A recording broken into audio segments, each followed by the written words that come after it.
Hello everyone, welcome to my channel share with Ashok. तो friends, अगर आप हमारे चैनल पर नए हैं तो सब्सक्राइब वगैरह देखिए, जो बटन होती है रेड कलर की उसको प्रेस वगैरह करिए, देखिए कैसा लगता है आपको प्रेस करने पर। तो ABFM का मॉड्यूल बी हम यहाँ पर बात कर रहे हैं। चैप्टर नंबर 10 का पार्ट 3 है आपके सामने, ठीक है। 2 पार्ट हो चुके हैं। तीसरे पार्ट में फ्रेंड्स हम देखेंगे कि जो फॉरेन प्रोजेक्ट होते हैं उनका जब मूल्यांकन करते हैं, इवेल्युएट करते हैं उनको, तो उसके लिए 2 अप्रोचेज होती हैं। वो कौन कौन सी 2 अप्रोच हैं? पहली होम करेंसी अप्रोच होती है, मतलब कि रुपए, और दूसरी होती है फ्रेंड्स फॉरेन करेंसी की अप्रोच, जो कि डॉलर बेसिकली हम लेंगे। और किसी करेंसी की बात हम नहीं करने वाले हैं, डॉलर की बात करेंगे, ठीक है। इस लेक्चर में हम पूरा होम करेंसी अप्रोच कवर करके आपको देंगे। अगले लेक्चर में हम फॉरेन करेंसी अप्रोच कवर करेंगे, ओके। तो आइए स्टार्ट करते हैं बिना किसी देरी के। तो approaches for evaluation of overseas project में there are basically 2 approaches for foreign project evaluation. तो अगर आपको इवेल्युएट करना है तो 2 अप्रोच आपके पास है।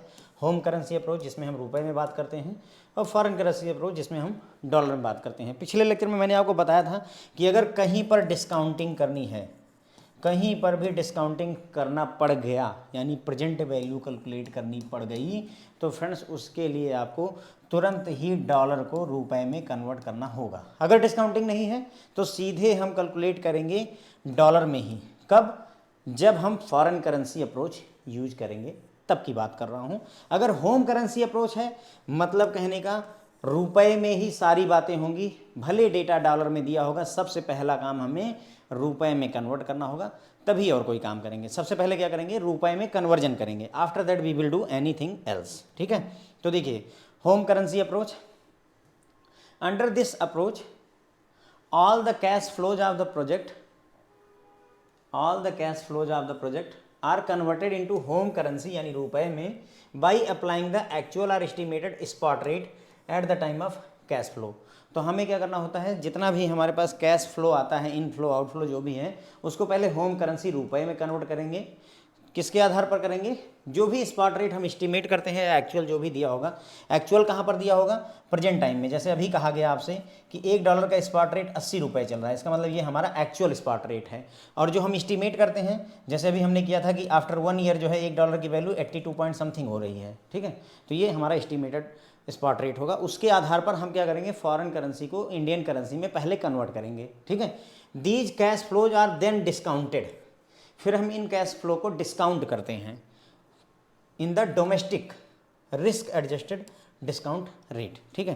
तो हम इनको क्या करेंगे? डिस्काउंट करेंगे। किसको यूज करके? रिस्क एडजस्टेड डिस्काउंट रेट को यूज करके, RA को यूज करके, RA को यूज करके हम इन्हें डिस्काउंटिंग करेंगे, ठीक है। प्रेजेंट वैल्यू में कन्वर्ट करेंगे। अब इस अप्रोच को समझने के लिए एक एग्जांपल देखते हैं। इलस्ट्रेशन आपके सामने है। ये एक प्रोजेक्ट का डेटा है। The cash flow of the project are in US dollar, lakh रुपये, मतलब लाख डॉलर में लिखा हुआ है। 100 लाख डॉलर, 30 लाख डॉलर है ना, 30 lakh dollar, 40 lakh dollar, 100 lakh dollar, ऐसे दिया हुआ है। तो इनिशियली प्रोजेक्ट में कितना इन्वेस्ट किया गया है? 100, मैं $100 बोल रहा हूँ, लेकिन आप समझना 100 लाख डॉलर, ओके। बार बार लाख शब्द यूज करने का कोई बहुत ज़्यादा पॉइंट नहीं है। आप ऐसे समझ लो कि हमने 100 लाख डॉलर इन्वेस्ट किया, 30 lakh dollar, 40 lakh dollar, but हम 100 बोल रहे हैं तो मतलब लाख डॉलर अंडरस्टूड होना चाहिए। तो हमने शुरुआत में कितना इन्वेस्ट किया? 100 लाख डॉलर। फिर उसके बाद में हमें पहले साल कितना पैसा मिला? $30। दूसरे साल $40, $40 मतलब 40 लाख डॉलर, ओके। तीसरे साल हमें 50 लाख, और चौथे साल भी हमें 50 लाख डॉलर मिला हुआ है। रिस्क एडजस्टेड, अब देखिए ये वही वाला क्वेश्चन है जो पहला, पिछले लेक्चर में जो पहला टॉपिक हमने पढ़ा था, RA कैलकुलेट करने वाला। 12%, 4%, 7% आपको याद है? ये वही चीज़ है। रिस्क एडजस्टेड डिस्काउंट रेट आपको दे रखा है। किसका?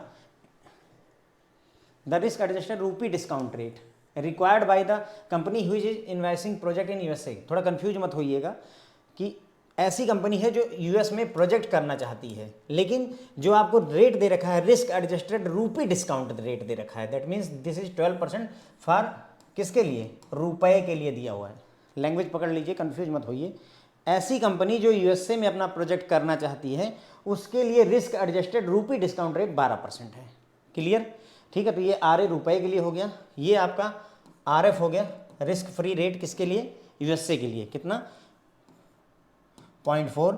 और ये इंडिया के लिए हो गया 0.7 याद है आपको, और ये हो जाएगा 0.12, और फिर हमने RA निकाला था किसके लिए, US डॉलर के लिए, ये रुपए के लिए था और डॉलर के लिए निकाला था, आपको याद है मेरे ख्याल से 8.89 आया था, ठीक है। अब अगर आप ये नॉलेज यूज कर सके जो पिछले लेक्चर में मैंने आपको बताई हुई है तो बहुत बेहतर है। अगर उस नॉलेज को आप यूज कर सकें तो उससे अच्छा कुछ हो ही नहीं सकता। नहीं यूज कर सकते तो दोबारा कैलकुलेट कर लीजिए। ओके, तो ये हो गई बात। उसके बाद में ठीक है, ये सारा डेटा दिया हुआ है। We have to calculate the present value of these cash inflow of the project which have useful life of 4 year. कितने साल की लाइफ है, 4 साल की। होम करेंसी अप्रोच को यूज करना है, उसकी प्रेजेंट वैल्यू कैलकुलेट करनी है। मतलब कहने का ये जितने भी $30, $40, $50 और $50 जो आ रहा है फ्रेंड्स, इसको हमें प्रेजेंट वैल्यू इनकी कैलकुलेट करनी है। लेकिन अप्रोच कौन सी यूज करनी है, होम करेंसी अप्रोच यूज करनी है। और यहाँ पर स्पॉट रेट भी $80 दिया हुआ है। अब $80 दिया हुआ है, इसका मतलब ये हुआ फ्रेंड, देखिए यहाँ पर US डॉलर 80 रुपये दिया हुआ है, $1 कीमत 80 रुपये है। वापस आइए इसमें देखिए, अब अगर 80 रुपये आप अप्लाई करना चाहोगे तो इस 100 रुपीज़ पर ही उसे 80 रुपये अप्लाई कर सकते हैं। क्यों? क्योंकि हमने इन्वेस्टमेंट कितना किया, $100 का, और अभी डॉलर का रेट क्या चल रहा है, 80 रुपये। तो हम इसमें तो 80 रुपये से मल्टीप्लाई करके इसको होम करेंसी में कन्वर्ट कर सकते हैं, लेकिन इसमें कितने से मल्टीप्लाई करें? इसका तो स्पॉट रेट दिया नहीं है 30 रुपये का, या $40 के लिए दूसरे साल कितना स्पॉट रेट है। तो इसके लिए दूसरा वाला जो हमने कॉन्सेप्ट वहाँ पर पढ़ा था कि यदि आपका डॉलर का रेट 80 रुपये आज की डेट में है तो आज से 1 साल बाद कितना होगा, ST कैलकुलेट करवा था ना पिछले लेक्चर में, उसको आपको यहाँ पर यूज करना होगा। ओके, तो मेरे ख्याल से आपको बातें थोड़ी बहुत समझ में आ रही होंगी। अब अगर वो भी वैसे याद तो होंगी नहीं, याद कहाँ से हो पाएंगी इतनी सारी बातें। तो देखिए यही शुरुआत करी इन्होंने। ये चीज़ हम पिछले लेक्चर में फ्रेंड डिस्कस कर चुके हैं, कोई नई चीज़ आपके सामने नहीं आ रही है। ध्यान दीजिए, हम ये क्यों कर रहे हैं। First we have to first calculate the estimated spot rate of $1 हम क्यों स्पॉट रेट पता कर रहे हैं, क्योंकि फ्रेंड्स मैंने आपको बताया कि इसमें $100 इन्वेस्ट हुआ, पहली बार में 30 का प्रॉफिट है मेरे ख्याल, दूसरी बार में 40 का है, और तीसरी साल $50 और अगले साल भी $50 का प्रॉफिट हमें मिला हुआ है। तो मैंने ये कहा कि अभी तो स्पॉट रेट 80 का चल रहा है, चलो इसको कैलकुलेट कर देते हैं, ये 8,000 रुपये आ गया, कोई दिक्कत नहीं है। लेकिन इसमें कितने से मल्टीप्लाई करूँ मैं, मुझे नहीं पता है। तो नहीं पता है 80 रुपये कितने रुपए में बदलेगा डॉलर, उसी के लिए ही ये वाला कैलकुलेशन, ST वाला कैलकुलेशन आप याद करिए। ST का फार्मूला क्या था, S0 ब्रैकेट में 1 + RH home currency 1 + foreign currency की पावर T। ये कैलकुलेशन हम पिछली बार कर चुके हैं। ओके, अब S1 अगर ले लें तो S0 कितना है हमारा 80, 1 + होम करेंसी में कितना था इंटरेस्ट रेट 7% का था, तो 0.07 हो गया, अपान 1 + फॉरेन करेंसी में कितना था 4% का था। यूएसए में क्वेश्चन में आपके दिया हुआ है, स्क्रीनशॉट ले लीजिए अगर क्वेश्चन नहीं लिखा है तो, ठीक है। और इनकी पावर T का मतलब यहाँ पर 1 कर दिया था। अगर S2 ज्ञात करना होगा तो हम यहाँ पर 2 कर देंगे, S3 करना होगा तो यहाँ पर 3 कर देंगे। वही चीज़ हुई थी। फिर इसको हमने जब कैलकुलेट किया था, इस चीज़ को कैलकुलेट किया था, तो फ्रेंड्स ये आया था 1.0288 या 89, ठीक है। बस यानी कि हमें मल्टीप्लाई करना है 80 इंटू दिस। अगर 1 ईयर के लिए पता करना है तो 80 इंटू दिस, अगर 2 ईयर का पता करना है तो 80 इंटू 2 इसकी पावर 2, अगर 3 ईयर का पता करना है तो पावर 3 कर दीजिए, 4 ईयर का पता करना है तो पावर 4 कर दीजिए, कैलकुलेट कर लीजिए। तो इससे आपको क्या निकल करके आते हैं, स्पॉट रेट, ठीक है। तो हमारे पहले साल का स्पॉट रेट कितना आ गया 82,310, दूसरे साल का 84,682 है ना, और ये 87 रुपये, ये 89 रुपये। अब इन्हीं को यूज करके जो हमारा वो था कैश फ्लो है ना, कैश फ्लो आप याद करिए, पहले साल $30 का प्रॉफिट, दूसरे साल $40 का, तीसरे साल 50 का, और चौथे साल भी $50 का हमें प्रॉफिट हुआ था। ये $50 मैं भले कह रहा हूँ पर ये $50 लाख हैं, ध्यान रखिएगा, कंफ्यूज नहीं होना है। फिर US डॉलर का रेट कितना है पहले साल, अभी हमने कैलकुलेट किया 82.310। 82.310 कहाँ से आया 82 रुपये, ये यहीं से आया हुआ है। जो ये फार्मूला हमने ST वाला फार्मूला यूज करके डॉलर का रेट फ्यूचर में पता किया है, डॉलर का स्पॉट रेट फ्यूचर में पता किया है, उसी चीज़ को यहाँ लिख दिया हमने उठा करके, ये चारों साल का। इसको इससे मल्टीप्लाई कर दिया ताकि होम करेंसी में कन्वर्ट हो जाए। तो हमारा कैश फ्लो कन्वर्ट होकर के कितने में आ गया, देखिए पहले साल जो है हमने कितना कमाया 2,469 है ना, कि दूसरे साल 3,378, 4,356 एंड 4,481, ये हमारी अर्निंग हो गई किसकी, जो हमारे प्रॉफिट हो रहा था। अच्छा एक और चीज़ है, जो हमने इनिशियल इन्वेस्टमेंट किया था उसको भी यहाँ पर बातचीत कर लेते हैं क्योंकि ज़रूरत पड़ेगी। इनिशियली हमने कितना इन्वेस्टमेंट किया था, $100 लाख का, ओके, और स्पॉट रेट कितना चल रहा था 80 का, तो कुल मिलाकर के ये भी 8,000 लाख रुपए हो रहे हैं, पर 8,000 रुपये लिख लीजिए, जैसे ये 2469 रुपीज़ हैं वैसे ही उसको रुपए लिख लिया हमने, ठीक है। तो इनिशियल इन्वेस्टमेंट हमारा इतना है और कुल मिला करके हमारा जो है टोटल जो कमाई है वो यहाँ इंडिया में मतलब ये कन्वर्ट होकर के आ गई, ठीक है। बात आपको समझ में आई कि अब तक हमने क्या किया, इतनी देर में हमने क्या किया हुआ है। देखिए मैं समझाता हूँ कि इतनी देर में हमने क्या किया है, एक थोड़ा पकड़ना ज़रूरी है, लैंग्वेज को पकड़ना ज़रूरी है कि हम करना क्या है, चाहते क्या हैं। देखिए हमने इनिशियली कितना इन्वेस्ट किया, $100, हमें पहले साल $30 मिले, दूसरे साल $40 मिले, तीसरे साल $50 और चौथे साल हमें $50 मिले, हमें ये पैसे मिल गए हैं। चलो ये अच्छी खबर है। मेरा उद्देश्य है कि इन पैसों को, ये जो $30, $40, $100 है फ्रेंड, इसको इंडिया के रुपए में कन्वर्ट करना। मेरा उद्देश्य क्या है, इसको इंडिया के रुपए में कन्वर्ट करना, ठीक है। चलो अगर कोई मुझे ये बता दे कि भाई इंडिया के रुपए के कितने के बराबर होगा, तो मुझे पता है कि ये 80 अभी US$ जो है 80 रुपये का चल रहा है, क्वेश्चन में दे रखा है, तो इसलिए मैंने इसको 8,000 रुपये लिख दिया। लेकिन इसको कितने से मल्टीप्लाई करूं, क्या मैं 80 से ही मल्टीप्लाई कर दूं? नहीं, मैं 80 से नहीं कर सकता। उसी के लिए रोल आया इस फार्मूले का, ST फार्मूले के। इसके लिए डेटा आपको दे रखा है, स्पॉट रेट आज का दे रखा है 80 रुपये, ये यूज करेंगे, इंटू 1+ RH होम करेंसी में interest rate, RF foreign currency में इंटरेस्ट रेट की पावर T। इस फार्मूले को यूज करके फ्रेंड्स हमने पता कर लिया कि ये लगभग 82 रुपये का हो रहा है, ये 84 रुपये का, ये 87 रुपीज़ का और ये 89 रुपीज़ का, लगभग हमने ये रेट पता कर लिया इस फार्मूले से। अब इसको हमने कन्वर्ट कर दिया इंडियन रुपये में। तो अब तक हमने इतना काम निपटाया है, अब तक हमने सिर्फ इतना ही काम निपटाया। सबसे पहले इस फार्मूले को यूज करके मैंने फ्यूचर के स्पॉट रेट पता किए, पहले साल के, दूसरे साल के, तीसरे साल के, चौथे साल के स्पॉट रेट जब पता चल गए तो उनको हमने इंडियन रुपए मतलब जो ये डॉलर दे रखा था उसमें कन्वर्जन कर दिया। क्योंकि हम होम करेंसी अप्रोच यूज कर रहे हैं इसलिए हम डॉलर के साथ में कोई कैलकुलेशन नहीं करेंगे, हम सारी की सारी कैलकुलेशन रुपए में करेंगे। That's why we are converting it into रुपए। हम रुपए में सारा कन्वर्जन चाहते हैं क्योंकि हमारी होम करेंसी अप्रोच है, तो हम रुपए में ही काम कर पाएंगे, डॉलर में नहीं कर पाएंगे, ठीक है। तो मेरे ख्याल से यहाँ तक आपको बात थोड़ा अब समझ में आई होगी कि क्या हो रहा है। तो ये इतनी मेहनत करके, मशक्क़त करके हम यहाँ तक पहुँच गए हैं। अब इसको डिस्काउंटिंग करनी होगी, लेकिन डिस्काउंटिंग भी किस रेट पर करेंगे? डिस्काउंटिंग फ्रेंड्स करेंगे risk adjusted return at USA वाले पे, ठीक है। देखिए sorry, we the cash flow will have to discount. ये जो बीच बीच में मैं गायब हो जाता हूँ, पानी पीने के लिए चला जाता हूँ। देखिए हमें डिस्काउंटिंग करनी है इसकी, किस रेट पर करेंगे? तो रिस्क एडजस्टेड यहाँ पर लिखा हुआ था, आपको शुरू याद हो, स्टार्टिंग में आइए जो है यहाँ पर, these cash flows are then discounted using the domestic risk adjusted discount rate. ध्यान दीजिएगा, ये लैंग्वेज जरूरी है कि किस जो है रेट पर हम डिस्काउंट करेंगे। जो घरेलू इंडिया में जो है आपका रिस्क एडजस्टेड डिस्काउंट रेट होगा उस पर करेंगे। तो हमारे पास इंडिया में रिस्क एडजस्टेड डिस्काउंट रेट रुपए में फ्रेंड्स 12% आपको दे रखा है। So we are going to discount it at 12%, ठीक है। यानी कि कहने मतलब ये हुआ कि हमें इन रुपयों को मतलब जो है 12% से डिस्काउंट करना है। ये रहा आपके सामने डिस्काउंटिंग प्रेजेंट वैल्यू कैसे निकालते हैं, जो भी फ्यूचर वैल्यू दे रखी हो, है ना।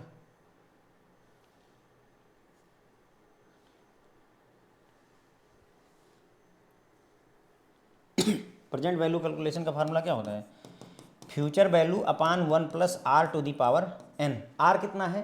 12%, क्योंकि रिस्क एडजस्टेड होम करेंसी में रिस्क एडजस्टेड डिस्काउंट रेट 12% है। अगर फॉरेन करेंसी में कहा गया होता तो यहाँ पर हम पहले फॉरेन करेंसी के लिए RA कैलकुलेट करते हैं। यहाँ क्वेश्चन में कुछ खुद ही दे रखा है RA, तो कोई दिक्कत नहीं है।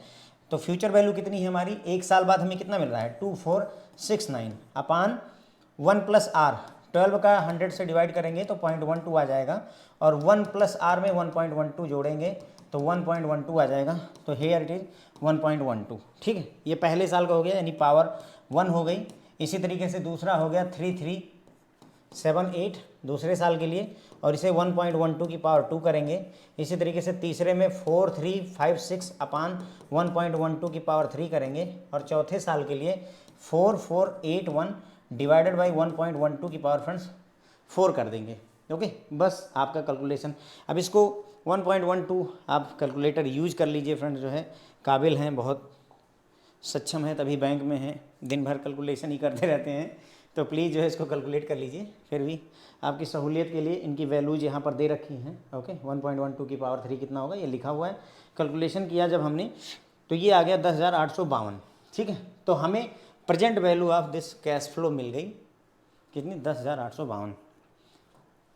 एक बार फिर से मैं समराइज करूं, हमें पता चला कि हमने $100 इन्वेस्ट किया है। फ्रेंड्स हमें क्या पता चला, हमने $100 इन्वेस्ट किया है। पहले साल हमको $30 का प्रॉफिट हुआ, सेकेंड ईयर में $40 का प्रॉफिट हुआ, थर्ड ईयर में $50 का, एंड फोर्थ ईयर में अगेन हमने $50 का प्रॉफिट अर्न किया। ठीक है, ये डेटा हमको दे रखा था। फिर इन्होंने साथ ही साथ में ये भी दे रखा था कि $1 का स्पॉट रेट अभी 80 रुपये है। ठीक है, जबकि इंडिया में जो इंटरेस्ट रेट है वो चल रहा है 7% का, यूएसए में जो इंटरेस्ट रेट है वो चल रहा है 4% का। ओके, और साथ ही साथ में रिस्क एडजस्टेड जो डिस्काउंट रेट है इंडिया का वो 12% है। इतना डेटा मेरे ख्याल से उन्होंने दे रखा था। फिर इस डेटा का यूज करके मैंने सबसे पहला काम क्या किया कि चूँकि हमें होम करेंसी अप्रोच यूज करनी है, तो ये सारे डॉलर हमें रुपए में कन्वर्ट करने पड़ेंगे। रुपए में कन्वर्ट करना है तो चलो ठीक है, हमें पता होना चाहिए कि $1 की वैल्यू कितनी है। तो $1 की वैल्यू 80 रुपये इन्होंने दे रखी है, तो मेरे लिए ये काम आसान हुआ कि मैंने इसको 80 से मल्टीप्लाई कर दिया, ये रुपए में कन्वर्ट हो गया। लेकिन मैं फंस यहाँ पर गया कि इसमें कितने से मल्टीप्लाई कर दूँ, क्या 80 से ही कर दूँ? 80 से नहीं कर सकते, वो तो आज का जो है स्पॉट रेट है, एक साल बाद क्या स्थिति होगी। तो उसी जगह पर रोल आता है ST वाले फार्मूले का, ST = S0 1 + RH अपान 1 + RF फॉरेन करेंसी की पावर T। उठा करके S0 क्या है हमारा, यही जो 80 रुपये है ये S0 है, यहाँ रख दिया। 1 + RH होम करेंसी में 7% ना रख करके फ्रेंड 0.07 रखिए, और 4% की जगह 0.04 रखेंगे। उठा करके कैलकुलेट कर लीजिए। अगर एक साल के लिए करना है तो यहाँ पावर 1 कर दीजिए, 2 साल के लिए 2, 3 ईयर के लिए 3, 4 ईयर के लिए 4, क्योंकि 4 ही साल तक हमें दिया है। अगर सोचो यहीं पर प्लस $60 और दिया होता तो हम यहाँ पावर 5 तक कैलकुलेट करते। Since that is not given, तो हम सिंपली पावर 4 तक ही कैलकुलेट करने वाले हैं। तो हमें डॉलर की वैल्यू पता चल गई, पता चला कि भाई ये 82 का है, ये 84 रुपये हो रहा है, ये 87 और ये 89, लगभग लिख दे रहा हूँ आपको समझने के लिए। फिर जब ये पता चला तो मल्टीप्लाई किया तो हमारे रुपए में कन्वर्ट होकर के वैल्यूज आ गई। एक बार जो सारी वैल्यूज रुपए में आ गई तो अब काम क्या बचा, हमें इन सब की प्रेजेंट वैल्यू पता करनी पड़ी। हमें क्या करना पड़ा, इनकी प्रेजेंट वैल्यू पता करनी पड़ी। अब प्रेजेंट वैल्यू कैसे पता होती है, अगर इसी से करना होता तो आसान था, इतना सारा झामना पड़ता, लेकिन चूंकि हमें इससे नहीं करना है, रुपए में कन्वर्ट किया, तो प्रेजेंट वैल्यू कैलकुलेट करने के लिए क्या करना पड़ता है, फार्मूला होता है हमारा friends, present value equal to होता है फ्यूचर वैल्यू अपान 1 + R⁴n। जहाँ पर ये R जो लेंगे फ्रेंड्स वो RA होगा, रिस्क एडजस्टेड डिस्काउंट रेट होगा, बट फॉर डोमेस्टिक RA लेंगे। ठीक है, यानी कि घरेलू, मतलब जो है इंडिया वाला जो रिस्क एडजस्टेड डिस्काउंट रेट होगा वो लेंगे, और ये हमारे पास 12% दिया हुआ है क्वेश्चन में। यूएसए के लिए तो नहीं दिया है, अगर ज़रूरत पड़ेगी तो कैलकुलेट करूंगा मैं, लेकिन इंडिया के लिए दिया था तो इसी जगह पर हमने 12% रखा। तो इसने सेप ले लिया क्या कि फॉरेन वैल्यू अपान 1.12 की पावर n, राइट। 1.12 कैसे आ गया, 12% था, 12% को 100 से डिवाइड किया, उठा के जोड़ दिया, 1.12 की पावर n हो गया। अब फ्यूचर वैल्यू कहाँ से निकली, इन्हीं को जब हमने ये कन्वर्जन किया है, ये इसको कन्वर्ट किया तो 2469 आया था, तो 2469 की पावर 1 हो गया, क्योंकि एक ही साल तक है ना, 1 ईयर है, ये 2 साल है, आफ्टर 2 साल है, ये 3 साल है, ये 4 साल है, इसीलिए सारी वैल्यू हमने यहाँ पर पुट करी। ठीक है, और हमारा आंसर आ गया। कुल मिला करके हमारी प्रेजेंट वैल्यू कितनी निकल करके आ गई फ्रेंड, जो है आ गई 10,852। ठीक है, तो मेरे ख्याल से स्टेप्स आपको शायद समझ में आ गए होंगे कि हमने अब तक क्या क्या किया हुआ है। कोई ज़्यादा डिफ़िकल्टी नहीं, अब तक 2-3 ही काम किए। सबसे पहले हमने क्या किया, 100 को डॉलर में कन्वर्ट किया, राइट। फिर उसके बाद में जो हमारा $30 था और $40 था, इसको जो है डॉलर में कन्वर्ट करने के लिए रेट पता किया हमने, है ना, ये रेट हमने पता किया। इस रेट को पता करने के लिए हमने एसटी वाले फार्मूले का यूज किया। फिर इनके इक्विवेलेंट जब हमें रुपए मिल गए, $30 के बदले में मान लो 3,000 रुपये मिल गए, $40 के मतलब मान लो 5,000 रुपये मिल गए, जब ये रुपए में कन्वर्ट हो गया तो इस रुपए को हमने प्रेजेंट वैल्यू इसकी पता कर ली। प्रेजेंट वैल्यू के लिए हमने future value upon 1 plus R की पावर एन का फार्मूला लगाया, एक्चुअल में आर ए की पावर एन का फार्मूला लगाया। आर ए क्या है, रिस्क एडजस्टेड डिस्काउंट रेट है इंडियन करेंसी का, ओके, क्योंकि परसेंटेज बहुत सारे दे रखे होंगे, 7% भी है, 4% भी है, 12% भी है, तो कन्फ्यूजन नहीं पालना है। जो डिस्काउंटिंग करेंगे वो risk adjusted discount rate home currency या डोमेस्टिक करेंसी पर करेंगे, ठीक है। तो आर ए की वैल्यू 12% हमें क्वेश्चन में दे रखी थी, उसका यूज करके हमने इसकी प्रेजेंट वैल्यू पता कर ली, और प्रेजेंट वैल्यू सारी जब जोड़ी तो हमें 10,852 आ गया, ठीक है। तो मेरे ख्याल से 2-3 बार मैं आपको ये रिपीट कर चुका हूँ कि क्या हुआ है क्या हुआ है, शायद अब थोड़ा थीम बन गई होगी। आगे बढ़ते हैं। तो आगे जो है फ्रेंड देखिए, आगे बढ़ेंगे, इसमें 1-2 क्वेश्चन तो यहीं से सॉल्व हो सकते हैं आपके। देखिए कौन सा क्वेश्चन सॉल्व हो सकता है मैं बताता हूँ। आगे हमें क्या करना है, अगर आप इतना कैलकुलेट कर चुके हैं तो आगे फ्रेंड्स हमें 4 मेथड सॉल्व करने हैं। हमें पता करना है नेट प्रेजेंट वैल्यू क्या होगी इस प्रोजेक्ट की, हमें पता करना होगा IRR क्या होगा इसका, प्रॉफिटेबिलिटी इंडेक्स क्या होगा इसका, और पे बैक पीरियड क्या होगा, पे बैक पीरियड। चैप्टर नंबर 8 अगर आपने नहीं देखा है तो उसे देखिए, क्योंकि ये सारी चीज़ें कैसे कैलकुलेट की जाती हैं वहाँ पर डिस्कस की गई हैं, तरीके से डिस्कस की गई हैं। तो मैं आपको क्या कह रहा था कि जैसे प्रेजेंट वैल्यू आपको मिल गई फ्रेंड्स किसकी, जो भी आपके इनफ्लोज हैं, ये क्या है, present value of all inflow, okay. और जो हमारा इनिशियल इन्वेस्टमेंट था, इनिशियल इन्वेस्टमेंट वो कितना था फ्रेंड्स, हमने $100 किया था, 80 का स्पॉट रेट है तो वो 8,000 के बराबर है, 8,000 रुपये के। और हमारा जो है जो present value of all inflow 10,852 है, और इनिशियल इन्वेस्टमेंट हमारा 8,000 है।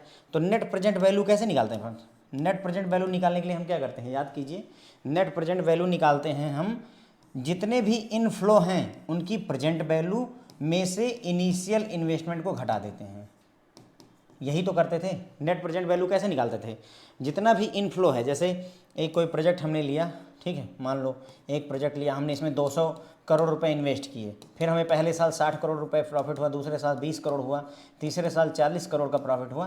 तो हम क्या करते थे, ये जितना भी हमें प्रॉफिट हुआ है इन सबको हम प्रेजेंट वैल्यू कैलकुलेट कर लेते थे, फिर उसको जोड़ देते थे, जोड़ करके ये वैल्यू यहाँ आ जाती थी, और उसमें से इनिशियल इन्वेस्टमेंट को हम घटा देते थे, यही फार्मूला था। तो अगर हम देखें जितने भी इनफ्लो हैं, चाहे वो आपका $30, $40, $50, $50, इन सभी इनफ्लोज का जो टोटल है प्रेजेंट वैल्यू वो 10,852 है, और इनिशियल इन्वेस्टमेंट कितना है हमारा फ्रेंड्स, 8,000 रुपये। तो अगर मैं इसमें से 8,000 रुपये घटा दूँ फ्रेंड्स तो 2,852 रुपये, यही इस प्रोजेक्ट की नेट प्रेजेंट वैल्यू हो जाएगी, यही इस प्रोजेक्ट की नेट प्रेजेंट वैल्यू हो जाएगी, ओके, ठीक है। इतनी मशक्क़त करने का फ़ायदा यही हुआ कि एनपीवी बहुत आसानी से निकल गया। अभी हम एनपीवी आगे समझेंगे पूरा स्टेप, लेकिन मैं आपको बता रहा हूँ बेसिकली इतनी बात अगर आप कैलकुलेट कर चुके हो तो एनपीवी बस इतना सिंपल सही है। This is the NPV. Question पूछा जाएगा आपसे, जैसे आपसे क्वेश्चन पूछा जाएगा, जो पूरा डेटा दिया हुआ था आपको, जो आपको इतना पूरा डेटा दिया जाएगा, फॉर एग्जाम्पल मान लीजिए यही क्वेश्चन एग्जाम में आ जाता है, जनरली यही क्वेश्चन रखेंगे, अगर रखेंगे तो बदलेंगे नहीं, वैल्यू भी नहीं बदलेंगे। तो अगर आपको ये पूछा जाए कि इनिशियल इन्वेस्टमेंट 100 करोड़ का है, पहले साल कैश इनफ्लो $30 का है, फिर $40 का है, ये सारे डॉलर में है, $100 है, ठीक है, $50, $50, और ये सारा वैल्यू दे करके आपसे पूछा जाए कि 4 साल का प्रोजेक्ट है, आप ये बताओ कि इस प्रोजेक्ट की नेट प्रेजेंट वैल्यू क्या है। तो आपको friends net present value calculate कैसे की जाएगी मैंने पूरा आपको समझाया, और उसके हिसाब से ही नेट प्रेजेंट वैल्यू हमारी कितनी निकल करके आई, हमारी निकल करके आई 2,852 रुपये, ठीक है।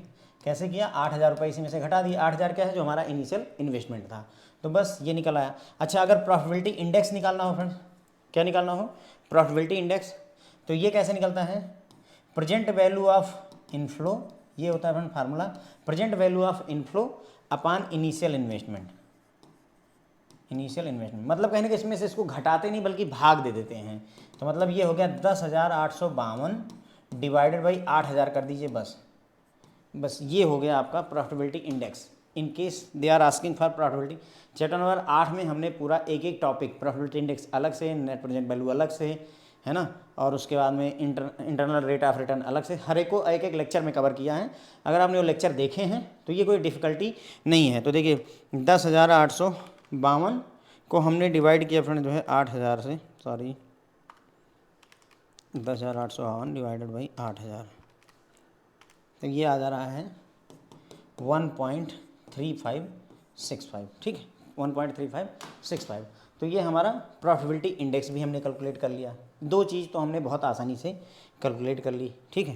कैलकुलेट 4 चीज़ें करनी है, तो आइए जो 2 बचती हैं उनको थोड़ा डिटेल में करना पड़ेगा। तो पहला है फ्रेंड, देखिए पहला है क्या, पे बैक पीरियड मेथड।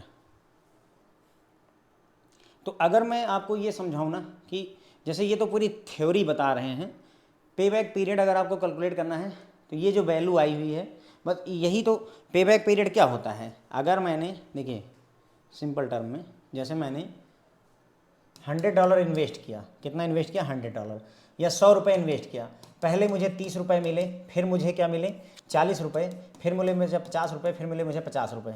तो पे बैक पीरियड क्या बताता है कि जो मैंने 100 रुपये इन्वेस्ट किए थे भैया वो कितने दिन में मुझे लौट कर मिलेंगे। तो 1 साल में 30 रुपये हुए, 2 साल में ये हो गए 40 30 70 रुपये, और तीसरे साल अगर मैं रखे रहूँ तो ये 120 रुपये हो जा रहे हैं। लेकिन मुझे चाहिए कितना, केवल 100 रुपये। इसका मतलब ये हुआ कि 2 साल तो लगेंगे ही, और प्लस तीसरे साल में हो कितने गए 70, तो चाहिए कितने 30 रुपये और चाहिए थे, और कमा कितना रहा हूँ उस साल 50 रुपये। 3/5 इक्वल टू 2.6 ईयर लगेगा फ्रेंड्स, ओके। यही होता है पे बैक पीरियड का फंडा। तो अगर पे बैक पीरियड आपको कैलकुलेट करना हो इसका, तो बस इसमें इसको जोड़िए, ठीक है। इसको इसमें पे बैक पीरियड अगर मैं कैलकुलेट करूँ इसमें से, तो देखिए इसको इसमें जोड़ते हैं 2469 प्लस 3378 इक्वल टू यहाँ आ रहा है फ्रेंड जो है 5847, ठीक है। कितना आ रहा है 5847। और अगर इसमें हम देखिए 5847 प्लस 4356 इक्वल टू 10,203। और हमें कमा के कितना लौटना है, हमें कुल मिला करके $100 इन्वेस्ट किया था 80 रुपये के हिसाब से, हमें 8,000 रुपये चाहिए थे। कितने चाहिए फ्रेंड, सिर्फ 8,000 रुपये। हम 3 साल में कितना कमा ले रहे हैं 10,000 रुपये। इसका मतलब ज़्यादा हो गया। इसका मतलब जो पे बैक पीरियड होगा फ्रेंड्स वो 2 साल प्लस कुछ और, राइट, 2 साल प्लस कुछ और। लेकिन कितना, अब देखिए हमें चाहिए कितना 8,000 रुपये, और यहाँ तक कितना हो चुका है 5,847, यानी 8,000 रुपये चाहिए और 5,847 रुपये कमा चुका हूँ मैं। तो 8,000 में से फ्रेंड्स जो है 5,847 घटा दीजिए, 5,847 घटा दीजिए, तो ये आ जाएगा 2,153 रुपये मुझे कमाने हैं। कितने और कमाने हैं 2,153 रुपये। कितना कमाना है फ्रेंड 2,153 रुपये। और इस साल तीसरे साल में कमा कितना रहा हूँ 4,356 रुपये। बस ये कैलकुलेट कर लीजिए, आंसर हो जाएगा। डिवाइडेड बाई 4356 इक्वल टू आ रहा है फ्रेंड्स ये जो है 0.49 आ रहा है, लगभग 0.49, ठीक है। तो ये हो जाएगा 2 प्लस 0.49, 2.49 ईयर लगेगा। कितना 2.49 ईयर लगेगा। बस ये हो गया इसका पे बैक पीरियड। इसी क्वेश्चन का पे बैक पीरियड भी हमने कैलकुलेट कर लिया 2.49। अब देखिए 0.49 को फ्रेंड्स अगर आप 12 से डिवाइड कर दीजिए, ठीक है, मल्टीप्लाई 0.49 को 12 से मल्टीप्लाई कर देंगे तो ये आ जाएगा 5.88। ये मंथ है फ्रेंड्स, ओके। मान लीजिए क्वेश्चन में आपको कंफ्यूज करने के लिए लिख दे कि 2 ईयर 5.88 मंथ, 2 ईयर 3.66 मंथ, ऐसे अगर लिखता है तो भी आप कंफ्यूज मत होइएगा कि सर आपने तो 2.49 ईयर बताया था। अगर ईयर में पूछ रहा है तो 2.49 सही है, और अगर ईयर में नहीं पूछ रहा है तो 2 ईयर 5.88 मंथ लगेंगे। बस ये ध्यान रखिएगा, ओके। 12 से मल्टीप्लाई कर दीजिएगा 0.49 को, ये आपको महीने और दिन में कन्वर्जन बहुत अच्छे से आता है, ठीक है। क्लियर हो गई मेरी बात। तो हमने क्या क्या कैलकुलेट कर लिया, पे बैक पीरियड कैलकुलेट कर लिया, नेट प्रेजेंट वैल्यू कैलकुलेट कर ली, प्रॉफिटेबिलिटी इंडेक्स कैलकुलेट कर लिया। एक ही चीज़ बचती है and that is IRR, internal rate of return. Internal rate of return का थोड़ा सा ट्रिकी है, जो बॉन्ड वाला कैलकुलेशन किया करते थे। आर पता करना है, एक ऐसा रेट ऑफ इंटरेस्ट जिसकी वजह से जो इनिशियल इन्वेस्टमेंट है वो किसके बराबर हो जाए, इसके। ये हमें पता क्या करना है फ्रेंड्स, हमें यहाँ पर इस क्वेश्चन में ये पता करना होगा अगर मैं यहाँ 8,000 लिख दूँ, इनिशियल इन्वेस्टमेंट कितना है 8,000, और यहाँ ये ना रखूँ आर 12% ना रखूँ, यहाँ आर कर दूँ। अच्छा, तो यहाँ 1 + r, यहाँ पर 1 + r की पावर 2, यहाँ पर 1 + r की पावर 3, यहाँ पर 1 + r की पावर 4। ठीक है, ये मान लीजिए अभी के लिए नहीं लिखा है, बटे में इतना लिखा हुआ है। तो आपको बस ये इक्वेशन सॉल्व करनी है कि r की कौन सी वैल्यू ऐसी होगी, r = कितना मैं रख दूं कि ये सारा कैलकुलेट हो करके 8,000 के बराबर हो जाए। अगर ये r आप पता कर सको तो वही इंटरनल रेट ऑफ रिटर्न होगा। उसी के लिए trial and error method use किया जाता है, इंटरपोलेशन वगैरह का फार्मूला यूज किया जाता है। इसको भी हमने आपको सिखा रखा है, समझा रखा है। ठीक है, तो चलिए आगे बढ़ते हैं। तो यहाँ पर हमने बात की, देखिए पे बैक पीरियड पर आ गए थे मेरे ख्याल से। ठीक है, पे बैक पीरियड में देखिए इन्होंने समझाया हुआ कि क्या क्या करना है। सबसे पहला स्टेप है estimate the spot rate for each year of the projects life using the formula. सबसे पहले आपको स्पॉट रेट पता करना है, वो हमने पता किया था, 82, 84 और 87, 89 आया था। फिर फॉरेन करेंसी कैश इनफ्लो को होम करेंसी में कन्वर्ट कर दीजिए, स्टेप 1 में जो स्पॉट रेट मिला है। ये भी काम हमने किया ना। देखिए ये बता रहे हैं कि क्या क्या स्टेप आपको लेने हैं, हम स्टेप कर चुके हैं। सबसे पहला स्टेप इन्होंने बताया कि जो आपको स्पॉट रेट दिया है 80 रुपये, उसकी सहायता से 1, 2, 3, 4 ईयर के लिए स्पॉट रेट पता कर लीजिए। दूसरा काम क्या करिए, इस स्पॉट रेट की सहायता से जो फॉरेन करेंसी में पैसा दिया है उसको इंडियन करेंसी में कन्वर्ट कर लीजिए। देखिए दूसरा स्टेप हमने वही किया है, इंडियन करेंसी में कन्वर्ट किया है। फिर तीसरा स्टेप है इनिशियल इन्वेस्टमेंट को भी फॉरेन करेंसी में जो कि दिया है उसको इंडियन करेंसी में कन्वर्ट कर दीजिए। तो इनिशियल इन्वेस्टमेंट हमारा कितना था फ्रेंड्स, इनिशियल इन्वेस्टमेंट हमारा $100 का था, उसको भी हमें कन्वर्ट करना है। देखिए ये है इनिशियल इन्वेस्टमेंट कितना है 100 करोड़ रुपीज़ का, और स्पॉट रेट आपको क्वेश्चन में ही 80 रुपये का दे रखा है, तो उसकी सहायता से इसको भी कन्वर्ट कर दीजिए। तो मैं वो आपको कई बार बता चुका हूँ। ठीक है, उसको भी हमने कन्वर्ट कर दिया। थोड़ा सा आगे पीछे जाना पड़ेगा ताकि स्टेप्स को हम रिलेट कर पाएँ फ्रेंड्स। ओके, इनिशियल इन्वेस्टमेंट जो कि फॉरेन करेंसी में, उसको होम करेंसी में कन्वर्ट करेंगे। Okay, using actual present spot rate जो 80 रुपये दे रखा है। फिर find out the period during which the cash inflow home currency are equal to initial investment in home currency. Okay, this is pay back period, मतलब कहने का आगे वही काम करना है। तो देखिए यही इनिशियल इन्वेस्टमेंट 8,000 कहाँ से आया, क्योंकि $100 था, मल्टीप्लाइड बाई 80 किया तो 8,000 आ गया।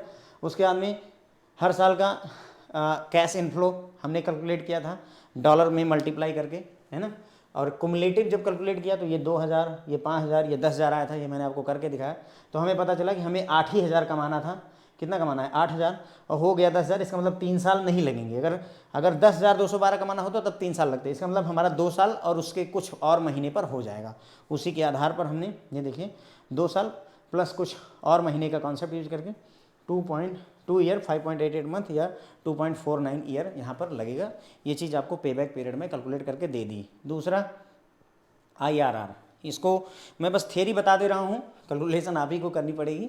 ठीक है, कोई परेशानी वाली बात नहीं। थोड़ा हिट एंड ट्रायल मेथड ज़रा खतरनाक होता है। होगा क्या ना, जैसे मान लो तुम्हारे दिमाग में आया कि हम 10% ले लें, और आंसर अगर आपका 27%, 28% पर होगा तो कई स्टेप्स पे गुजरना पड़ेगा, इसलिए थोड़ा खतरनाक हो जाता है। ओके, तो इसलिए वहाँ एग्जाम में देखना पड़ेगा, आप ऑप्शन से थोड़ा सा गेस कर सकोगे। ओके, तो देखिए इसमें भी अगेन वही, पहले क्या करिए कि स्पॉट रेट पता करिए हर साल का, फिर फॉरेन करेंसी को इंडियन करेंसी में कन्वर्ट करिए, जो इनिशियल इन्वेस्टमेंट है उसको भी होम करेंसी में कन्वर्ट करिए, और फिर ट्रायल और एरर मेथड यूज करके, है ना, वो डिस्काउंट रेट पता करिए जिससे कि जो कैश इनफ्लो के प्रेजेंट वैल्यू है वो इनिशियल इन्वेस्टमेंट की बराबर हो जाए। ठीक है, उसी चीज़ को यहाँ एग्जांपल इन्होंने समझाया हुआ है।